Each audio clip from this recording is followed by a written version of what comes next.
ओम नमः शिवाय। आप सभी व्यूअर्स का पुनः स्वागत है। अपने उन सभी व्यूअर्स को धन्यवाद देते हुए आज मैं एक और बहुत विशेष टॉपिक पे आप लोगों को बताने की कोशिश कर रही हूँ। पिछली बार मैंने एक वीडियो बनाया था कि बृहस्पति की दृष्टियाँ कब अशुभ होती हैं और कब शुभ होती हैं। अब उसी तरह से ये शनि के बारे में लोग काफ़ी डरे हुए रहते हैं। शनि की अगर थोड़ी-सी आप लोगों को नॉलेज बढ़ा दी जाए तो आप लोगों की कुछ चीज़ों के प्रति जैसे डर है वो कम हो जाएगा और अपने आप को थोड़ा-सा स्वयं को मजबूत हो जाएगा। अगर आपका सही ज्ञान आपको मिल जाएगा तो आप फिर जो शनि नामक फ़ोबिया है, उससे अपना बचाव कर सकते हैं। वैसे तो शनि ज्योतिष की दुनिया में पापी ग्रह के रूप में माने जाते हैं, राक्षसों की श्रेणी में आते हैं, लेकिन हर एक सिक्के के 2 पहलू होते हैं। तो आज मैं जो नेगेटिविटी है उसके बारे में बताने की कोशिश करती हूँ और फिर इनके द्वारा जो राजयोग बनते हैं, ऐसा नहीं है, शनि भी एक अच्छे फल देते हैं, उसके लिए मैं एक और वीडियो अलग से बनाऊँगी। ज्योतिष की दुनिया में 2 बड़े ग्रह हैं, एक शनि और एक बृहस्पति है। ये बड़े ग्रह भी हैं और इनकी दृष्टियाँ काफ़ी मायने रखती हैं। प्रत्येक ग्रह को वैसे तो अपने से जहाँ बैठते हैं सप्तम दृष्टि से उनका मतलब देखा जाता है। उनके पास एक ही दृष्टि होती है। केवल 3 ग्रह ऐसे होते हैं ज्योतिष की दुनिया में, जिनके पास 3 दृष्टियाँ होती हैं। जिसमें मंगल के पास 3 दृष्टियाँ होती हैं, बृहस्पति के पास होती हैं और शनि के पास होती हैं। बाकी सब ग्रहों के पास अपने से जहाँ बैठते हैं, वहाँ से सप्तम घर को देखते हैं। राहु केतु को वैसे तो दृष्टि नहीं मानते हैं ज्योतिष की दुनिया में, लेकिन हाँ, जिस राशि के जिस ग्रह के साथ बैठते हैं, उस तरह से ज़रूर ये बिहेव करते हैं। शनि के बारे में जहाँ तक कहा जाए कि पापी ग्रह हैं और जिस घर में ये बैठते हैं, जिस हाउस में ये बैठते हैं, उस घर को मजबूत कर देते हैं। ज्योतिष की दुनिया में ग्रहों की स्थिति को इस तरह से देखा जाता है कि ग्रह की क्या स्थिति है नेटल चार्ट में, उनकी किसके साथ युति है और उनकी दृष्टियाँ कहाँ पड़ रही हैं। ये 3 चीज़ें काफ़ी महत्वपूर्ण होती हैं। शनि को 3 दृष्टियों में से एक दृष्टि जो होती है वो तीसरी दृष्टि होती है, एक होती 7वीं और एक होती 10वीं। जहाँ ये बैठते हैं, वहाँ पर ये इनका प्रभाव निश्चित रूप से देखा जाता है। वैसे तो इन जो असली जो शनि की वो जो है मूर्ति या ऐसे कह सकते हैं शिला, उसका सबसे ज़्यादा महत्व होता है। लेकिन मंदिरों में मैंने देखा है कई बार शनि की एक प्रतिमा बना देते हैं, उसमें फिर जैसे और देवी-देवताओं की मूर्ति उस तरह से देखते हैं, बना के और स्थापित कर दी जाती है, उसका बहुत ज़्यादा महत्व नहीं है। लेकिन हाँ, अगर आप शनि की किसी मूर्ति का जहाँ पर बैठे हुए हैं, उनके दर्शन करने जाते हैं, तो उनके सामने की दृष्टि सामने से कभी भी उनको दर्शन नहीं करना चाहिए। जो सिंगापुर में जो शनि है, उनकी से हमेशा देखना आप उसमें एक शिला के रूप में स्थापित की गई है। आज मैं ये बताती हूँ कि कौन-सी दृष्टियाँ आपके लिए अशुभ हो सकती हैं और कैसी स्थिति होती है जब वो अशुभ मतलब किस स्थिति में जब शनि हो आपकी चार्ट में। यदि वो उच्च राशि में है और अगर ये अपनी स्वयं की राशि में है और अपने मित्र की राशि में है, तो उतनी ज़्यादा खराब नहीं होती है और अगर ये शत्रु राशि में है और शत्रु उनके जो घर हैं वो भी उनसे शत्रुता रखते हैं, तो फिर उतनी ज़्यादा शुभता या ऐसे कह सकते हैं पूर्ण रूप से अशुभ रहती हैं, ऐसी दृष्टियाँ और ऐसे घर और ऐसे परिस्थिति। इनकी जो मित्रता है वो कौन-कौन से ग्रहों से है, जैसे कि इनकी सबसे ज़्यादा मित्रता तो शुक्र से है। तो वृषभ लग्न और वृषभ राशि और तुला लग्न में ये उच्च रहते हैं। वो तुला राशि और तुला लग्न वालों को थोड़ा-सा कम कष्ट पहुँचाते हैं और मिथुन और कन्या ये लग्न है और ये राशि भी थोड़े-से इनके दुष्प्रभाव से इनसे कम प्रभावित होती हैं। लेकिन ऐसे राशियाँ जैसे कि मंगल है, चंद्रमा है, ये जो है वो इनके परम शत्रु हैं और सूर्य से भी इनकी शत्रुता है। वैसे तो ये पिता-पुत्र है, लेकिन कभी-कभी ऐसा देखा गया है कि अगर सूर्य उच्च राशि में हो, उसपे सप्तम दृष्टि सूर्य की पड़ रही है, सूर्य उच्च राशि में मेष राशि में होते हैं, तो उसकी अगर सप्तम दृष्टि पड़ रही है, तो वो उच्च हो गई। तो इस तरह से कभी ऐसी स्थिति भी अपवाद है ये ज्योतिष की दुनिया में, ये इसका भी प्रभाव उल्टा उल्टा देखा जाता है। शनि की दृष्टियों को वैसे तो मारक कहा जाता है और जब भी ये कभी किसी राशि में बैठते हैं, तो उसके जो प्रभाव में जो अगर शुभता है, तो अशुभता में परिवर्तित कर देते हैं। जबकि बृहस्पति के लिए ऐसा कहा जाता है, जिस घर में बैठते हैं, उसको नाश कर देते हैं और शनि जिस घर में बैठते हैं, उस हाउस को मजबूत कर देते हैं। इसलिए इनके जो 3 ऐसे भाव नेटा चार्ट में हैं, जैसे कि तीसरा, छठवां और मतलब 11वां भाव। तीसरा, छठवां भाव और 11वां भाव इनका कारक भाव माना जाता है। इस घर में ये बैठते हैं, तो इसकी जो अशुभता है उसमें थोड़ी-सी कमी कर देते हैं। 11वें भाव के लिए तो सभी ग्रहों के लिए अच्छा मानते हैं कि इसमें सभी ग्रह अच्छा फल देने को बाध्य होते हैं। अगर आपकी नेटा चार्ट में अगर आप इन राशि के हैं और ये इन लग्नों के हैं, जैसे मेष लग्न पे अगर ये बैठेंगे तो इनकी सप्तम दृष्टि आपके सप्तम भाव पे होगी तो उसका फ़ायदा होगा। अगर कर्क लग्न में बैठते हैं तब भी इनकी जो दृष्टि का फ़ायदा होगा। सिंह लग्न में बैठते हैं तब भी इनकी दृष्टि का फ़ायदा आपको होगा और अगर मकर लग्न में बैठे हैं तो भी आपको इनकी जो दृष्टियाँ उनका फ़ायदा होगा। और अगर ये कुंभ राशि में बैठते हैं, शनि को ऐसा कहा जाता है, शनि की जो कुंभ राशि है, उसमें सबसे अच्छा फल देते हैं। और जहाँ तक है रंग वाली बात है, तो ये अगर आपके नेटा चार्ट में ये अच्छी स्थिति में है, तो आपको नीला और काले रंग का उपयोग ज़्यादा से ज़्यादा करना चाहिए। और अगर सही अगर उससे देखा जाए स्टोन की दृष्टि से, तो नीलम जो है वो इनका रत्न है, लेकिन बहुत इफ़ेक्टिव होता है, बिना किसी विद्वान की सलाह से इसको नहीं पहनना चाहिए। अगर आपसे ये खुश हो जाते हैं शनि किसी भी स्थिति या पर आपके नेटा चार्ट में अच्छे हैं, उच्च में हैं, केंद्र भाव में अगर ये हैं उच्च में, तो आपको फिर बुलंदियों तक भी पहुँचाए जाते हैं। जितने भी पूंजीपति हैं, रिचेस्ट मैन हैं, उन शनि की विशेष कृपा उन पे होती है। तुला और वृषभ राशि में ये हमेशा खुश रहते हैं। इसलिए ये न्यायाधीश की पदवी मिली है। अगर आदमी कर्म अच्छे रखता है, तभी ये सब इनको फ़ायदे होते हैं। अन्यथा जब साढ़े साती या ढैया आता है, तब इसका जो आपके जो पूर्व में किए हुए कर्म है, उसका आपको जो जो भी कार्य किए हैं, उसका फल आपको भोगना पड़ता है। इसीलिए जीवन में साढ़े साती और ढैया लगातार आते रहते हैं, 30 वर्ष तक जीवन को प्रभावित करते हैं। इसकी जो पूरी जानकारी मैंने अलग-अलग राशियों पे जिन पे अभी साढ़े साती चल रही है, उसका मैंने दे दिया है आपको, डिटेल आप देख सकते हैं। अब ये इसका जो दुष्प्रभाव है, उसको कम करने के लिए मैं आपको थोड़ा-सा बाद में बताऊँगी। सबसे पहले ग्रह के बारे में बता देते हैं कि इनकी जो दृष्टि है, चाहे वो तीसरी दृष्टि हो, सप्तम हो और चाहे वह 10वीं दृष्टि हो, उसके अनुसार आप देख सकते हैं नेटा चार्ट में जहाँ बैठे हों, उसके अनुसार आप हिसाब लगा के देखिए कि कौन-सी दृष्टि पड़ रही है। तो सबसे पहले बता देते हैं जो सूर्य के जो सूर्य के ऊपर जो मतलब दृष्टि पड़ती है, वो किस तरह से नाश करती है। अगर ये जहाँ बैठे हों और इनकी कोई भी दृष्टि सूर्य ग्रह जहाँ सूर्य लिखा हो, नंबर कोई-सा भी हो वहाँ पर, तो उनको क्या किस-किस तरह की चीज़ों का सामना करना पड़ेगा, क्या-क्या परेशानियों का सामना करना पड़ेगा। वैसे तो क्या है ये पिता-पुत्र हैं और लेकिन ये नैसर्गिक रूप से शत्रु हैं और जैसे मैंने शुरू में बताया अगर मेष राशि में होते हैं तो फिर उतना खराब नहीं होंगे सूर्य अगर मेष राशि में हो क्योंकि उनकी जो सप्तम दृष्टि होगी वो उच्च होगी। लेकिन अगर ऐसी स्थिति नहीं बन रही है, सूर्य पे अगर इनकी दृष्टि पड़ रही है, तो आपको क्या होगा सबसे पहले तो ये आपका वैवाहिक जीवन मतलब क्या करेंगे वैवाहिक जीवन को डिस्टर्ब कर देंगे और मतलब जो भी प्रभाव होंगे उससे संबंधित या तो आपके जीवन साथी का हेल्थ खराब होगी या उनसे सेपरेशन हो सकता है और पिता-पुत्र से भी संबंध ये खराब कर देते हैं।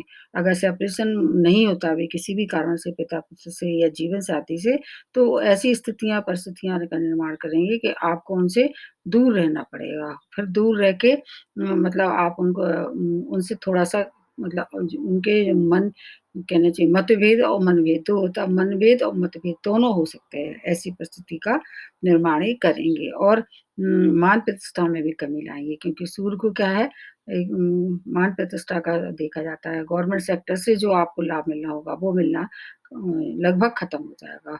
अगर आप रोगों की दृष्टि से देखेंगे तो आँखों का रोग या हृदय रोग या हड्डियों का रोग, इन सब से आप परेशान रहेंगे जीवन भर। और अगर नेटा चार्ट में भी पावरफुल है तो इन सब चीज़ों का आपको थोड़ा-सा ध्यान रखना चाहिए। तो ये दृष्टि सबसे खराब मानी जाती है सूर्य पे दृष्टि। दूसरी दृष्टि है चंद्रमा पे, चंद्रमा से भी इनकी मित्रता नहीं है जैसे मैंने प्रारंभ में बताया, ये दोनों परम शत्रु हैं। और ये जो अगर इन चंद्रमा पे अगर इनकी दृष्टि पड़ रही, कोई-सी भी दृष्टि पड़ रही है, तो आपको क्या करना चाहिए कि मतलब इस बात का विशेष ध्यान रखना चाहिए कि जो आपके मतलब माता अगर रह रही हैं, तो माता का विशेष सम्मान करें क्योंकि चंद्रमा अगर मजबूत हो जाएगा, तो ये कमज़ोर हो जाएगी। माँ इनकी आपके साथ में रह रही या नहीं भी रह रही, दूर रह के भी आप उनका ध्यान रख सकते हैं। एक तो इनसे बचने का ये उपाय है और दूसरा अगर मान लीजिए माता भी नहीं है और चीज़ें मिला के देखें, तो आपका जो ध्यान है वो कैसा हो जाएगा, वैराग्य की तरफ आपका ध्यान डाइवर्ट कर देंगे ये और आपका मन किसमें लगेगा धर्म कर्म में रुचि बढ़ जाएगी और अगर इस समय आप ध्यान करें, मेडिटेशन करें, तो आपको बहुत सी चीज़ों का ज्ञान प्राप्त होगा। आपकी मतलब मनोस्थिति कैसी हो जाएगी, संतों की तरह हो जाएगी। और कभी-कभी अगर संत की अगर ऐसी स्थिति बन जाती है कि आपका धर्म कर्म में रुचि है, तो आपके लिए अच्छा है क्योंकि आप बहुत सी चीज़ों का से छुटकारा पा सकते हैं स्वतः। लेकिन कभी-कभी आदमी का रुझान उल्टी तरफ भी आ जाएगा और अगर ऐसी और भी ग्रह अगर सपोर्ट में नहीं हुए, तो आप मानसिक रोगी हो सकते हैं। अगर चंद्रमा पे इनकी दृष्टि पड़ रही है, तो आपको मानसिक रोगी बना देंगे और अगर फिर भी अगर और भी ज़्यादा दिक्कत होती है, तो आप माता से संबंध ही ये खराब कर देते हैं। इसलिए मैंने प्रारंभ में कहा कि अगर ऐसी स्थिति बन रही तो आप मान लीजिए कि आपको माताजी का विशेष सम्मान करना है। और कभी-कभी ऐसी इनकी दशा महादशा जब चलती है शनि की और चंद्रमा की तो माता की से दूर के साथ-साथ तो माता की हेल्थ भी खराब होती है, कभी उनसे बिछोही भी हो सकता है। तो इसका आपको विशेष ध्यान रखना चाहिए। अगर आपकी ऐसी स्थिति बन रही, कंट्रोल करें माताजी से कभी भी उनको अपमान ना करें। वैसे तो माता-पिता का कभी भी अपमान नहीं करना चाहिए। ग्रह कहते हैं लेकिन ये हम मानते हैं कि ग्रह के उसमें रहता है, आदमी गिरफ्त में रहता है, मतलब बच नहीं सकता है। उनका प्रभाव अगर है, तो आदमी की मति भी वैसी ही हो जाती है। थोड़ा-सा अगर आप ध्यान रखें, तो कुछ न कुछ फ़र्क ज़रूर पड़ेगा। अब अगली जो दृष्टि मंगल पे है, तो मंगल पे क्या होगा अगर दृष्टि पड़ेगी, मंगल क्या है अग्नि कारक प्लैनेट है और अगर शनि की दृष्टि इन पे पड़ गई तो विस्फोटक का काम करेगी मतलब अगर आपके नेटा चार्ट में मंगल ज़्यादा प्रभावशाली है और मंगल और और इसका मंगल का और शनि का अगर खराब ही संयोग बन रहा है, दृष्टि दोष भी खराब पड़ रहा है आपको कुछ समझ में नहीं आ रहा तो क्या होगा आपके साथ ऐसी दुर्घटनाएँ होंगी जो आग से संबंधित होंगी या बिजली से संबंधित होंगी और चोट, एक्सीडेंट, दुर्घटना आपका जीवन भर पीछे नहीं छोड़ेगी और कभी-कभी ऐसी स्थिति भी बन सकती है कि अगर आप प्लेन से सफ़र कर रहे हैं, तो वायुयान का भी आप दुर्घटना का शिकार हो सकते हैं। रेल से यात्रा कर रहे हैं, तो रेल यात्रा में भी आपको अगर बहुत खराब स्थिति चल रही है, तो उससे भी दुर्घटना हो सकती है। जीवन के में आपको बहुत सारी दुर्घटनाओं का सामना करना पड़ेगा और कभी-कभी बहुत खराब स्थिति में आपको सर्जरी भी करवानी पड़ सकती है। मेजर सर्जरी जैसे हृदय रोग या इस तरह से जो बड़े-बड़े ऑपरेशन हैं, ये भी करा सकते हैं मंगल के क्योंकि मंगल को क्या है, रक्त के लिए भी जाना जाता है। तो रक्तस्राव जिसको कह सकते हैं, ऐसी स्थिति को थोड़ा-सा अगर बनती है तो एक्स्ट्रा प्रिकॉशन की ज़रूरत है। जो किस्मत में लिख गया उसको टालना तो मुश्किल है, लेकिन उसको सहन करने की शक्ति का निर्माण करते हैं, अगर अपने आप को मजबूत कर लिया जाए। ये दृष्टि भी अच्छी नहीं मानी जाती है। अब अगली दृष्टि बुध ग्रह के हिसाब से देखते हैं। अगर सूर्य और बुध की इस तरह से मतलब सूर्य की दृष्टि बुध पे पड़ जाती है, तो क्या होता है दृष्टियों इसका बहुत महत्व होता है, विशेष रूप से शनि और बृहस्पति की दृष्टियों का बहुत महत्व होता है।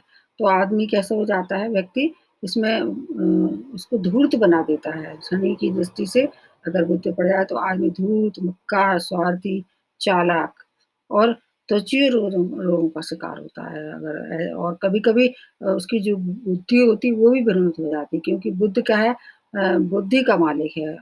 कुशाग्र बुद्धि बुद्धि का अगर होगा वो और अगर शनि की दृष्टि उस पे पड़ गई तो उसका जो दिमाग है वो गलत कामों पे ज़्यादा मतलब सही की जगह गलत कामों की ओर मुड़ जाएगा वो और उसके जो गलत निर्णय होंगे, उससे क्या होगा, वो गर्त में गिरा देंगे और अगर आप व्यापारी हैं, तो आपको व्यापार में ज़बरदस्त घाटा हो सकता है और उससे क्या होगा, आप बिल्कुल अपना जो आर्थिक आपका स्तर है, वो गिरा देंगे क्योंकि शनि को धन के लिए भी देखा जाता है। ऐसी स्थिति में जब भी कोई अगर आप निर्णय लें, अगर व्यापारी हैं, तो आपको फिर बहुत सोच समझ के इन्वेस्ट करना चाहिए, किसी से सलाह ले लें, सबसे अच्छी बात है। नहीं तो आपको बहुत ज़्यादा ऊँचाइयों तक पहुँचने के बाद फिर ये आपको गर्त में गिरा सकते हैं। शनि की दृष्टि में बहुत पावर होता है। अगर नेटल चार्ट में देख लेना चाहिए कितने पावरफुल है वो, उसके बाद सही आकलन करना चाहिए। अब अगली जो दृष्टि है, वो बृहस्पति पे पड़ती है। अगर बृहस्पति पे दृष्टि पड़ती है तो क्योंकि बृहस्पति नैसर्गिक रूप से शुभ ग्रह हैं, उनको कोई भी पापी या क्रूर ग्रह बहुत ज़्यादा दूषित नहीं करता है, लेकिन फिर भी थोड़ा तो प्रभाव रहेगा और ग्रहों की अपेक्षा इसमें थोड़ा-सा कम प्रभावित करते हैं। वो क्या करते हैं और ज़्यादा कुछ नहीं तो आपके हेल्थ को खराब कर सकते हैं।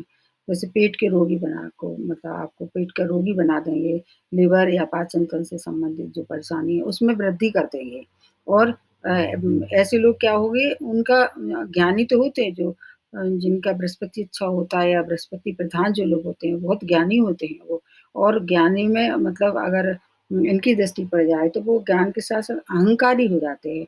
उनमें एक बड़ा भारी ईगो आ जाता है, वो किसी की सुनते नहीं हैं और उससे क्या होगा कि मतलब फिर वो कभी-कभी अहंकार में बहुत उल्टे-सीधे काम करना शुरू कर देते हैं। किसी को अपने सामने समझते नहीं हैं और उससे क्या होता है उनके जो फैसले होते हैं कभी-कभी वो उस फैसले में ही स्वयं के फैसले से ही परेशान हो जाते हैं।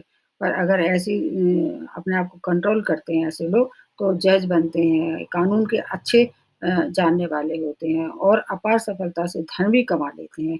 मतलब ज्ञानविद जिसको कह सकते हैं होते हैं। अगर थोड़ा-सा कंट्रोल करें लेकिन हाँ, पेट के का आपको विशेष ध्यान पूरे जीवन भर रखना पड़ेगा। ऐसी स्थिति बन रही है, थोड़ा आपको और ज़्यादा ध्यान रखना पड़ेगा। इसलिए सबसे खराब काम अगर होता है तो मतलब अगर ऐसी स्थिति बन रही तो कभी-कभी आपको हेपेटाइटिस जैसे रोग का भी ये निर्माण कर सकते हैं।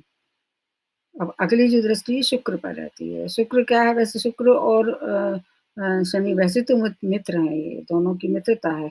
लेकिन दृष्टि का तक जहाँ तक है वहाँ में मित्रता थोड़ी-सी पीछे हट जाती है। तो क्या-क्या दोष पैदा कर देते हैं, चरित्रहीन बना देते हैं ये। मतलब जो आदमी का चरित्र होता है विशेष तौर से जो आकर्षण होता है अपोज़िट के प्रति, उसमें ये उसका वृद्धि कर देते हैं। तो ऐसे होगा कि अगर आदमी गलत कार्य में लिप्त हो जाएगा और निम्न कार्यों से धनोपार्जन करेगा और इसके साथ-साथ चरित्र का पतन भी हो जाता है।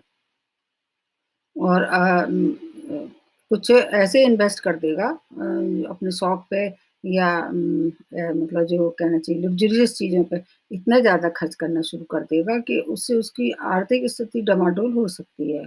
और अगर ऐसी स्थिति में अगर शुक्र की स्थिति भी खराब हुई नेटल चार्ट में, तो वो कभी-कभी एक्स्ट्रा मैरिटल अफेयर में भी पड़ जाता है। उससे उसका विनाश होना तय है।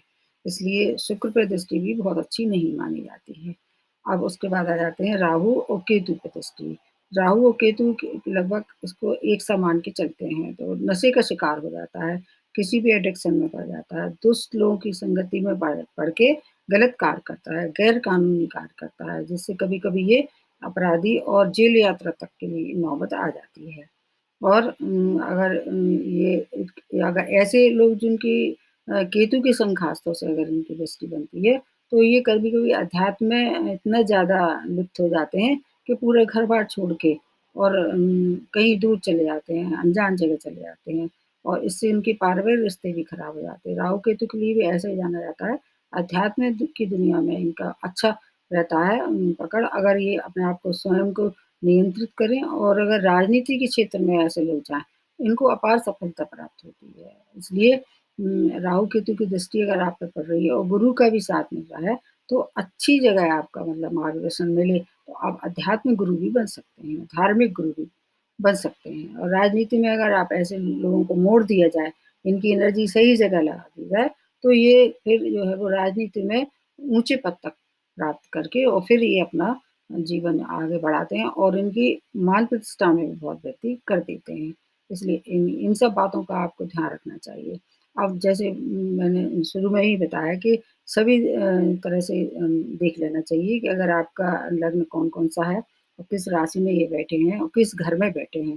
3, 6, 11 में बैठे हैं तो उतना खराब फल नहीं देंगे, उच्च राशि में है तब भी खराब फल नहीं देंगे, मेष लग्न में और कर्क लग्न में, सिंह लग्न में और मकर लग्न में और कुंभ राशि में अगर ये बैठे हैं, ये सब देख के फिर अनुमान लगाना चाहिए। इन सब चीज़ों में अगर पूरा तरह से आपको ध्यान रख के और फिर विश्लेषण करें तो बहुत ज़्यादा परेशानी नहीं होगी और जीवन का जो संघर्ष है वो भी कम हो जाएगा। धन और प्रशासन में दोनों में इनका ये आपको इनका वरदान भी मिलेगा। अगर थोड़ा-सा नौकरी या व्यवसाय में अगर आप हैं, तो आपको घर से दूर जाकर अगर आप अपना भाग्य आज़माएँ, तो आपको ज़्यादा सफलता प्राप्त होगी। आपके लिए जो शनि की जो आँखों वाली जो मूर्ति है उससे बचना चाहिए। फिर भी अगर जैसे जैसे मैंने बताया कि ये ऐसी स्थिति में इनका जो मतलब प्रभाव है, कम करने के लिए हमको क्या करना चाहिए? अगर इन सब चीज़ों को दृष्टि से देखें तो कम करने के लिए हमको क्या करना चाहिए?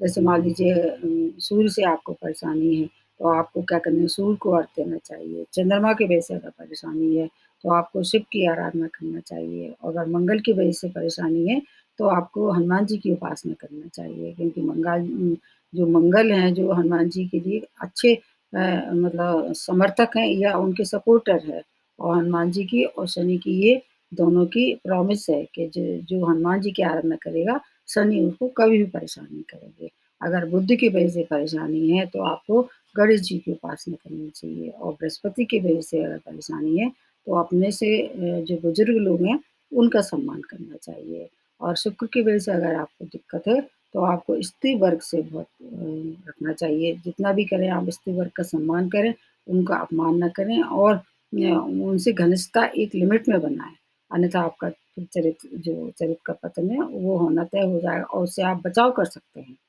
राहु केतु के लिए तो मैंने बता ही दिया है कि शिव की आराधना सबसे अच्छी है, होती ही है, हर तरह से।